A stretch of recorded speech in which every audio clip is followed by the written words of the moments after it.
जन्म जयंती बौद्धस्व भारतरत्न व पहिले कायदा मंत्री महामानव डॉक्टर बाबासाहेब यांना चरणस्पर्श करून दोन शब्द बोलू इच्छिते की उदारली या कोटीमुळे भीमा तुझ्या जन्मामुळे तोडलीस साकड दंड कायद्यामुळे झालीस सारे गुलाम मोकळे मोकळे।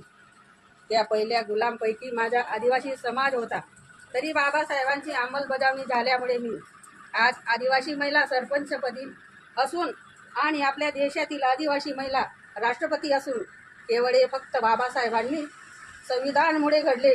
कोटी कोटी प्रणाम त्या मातेला, कोटी कोटी प्रणाम। ज्या मातेने अखंड चमकणारा हिरा जन्म दिला, जरी आज त्यांची उपस्थिती नाही, ते समोरासमोर नाही, देशात नाही तरी जगात त्यांची चमक आहे। तरी बाबासाहेबांच्या चरणी नतमस्तक होऊन दोन शब्द पुरे करून माझे बोलणं संपवते। जय भीम,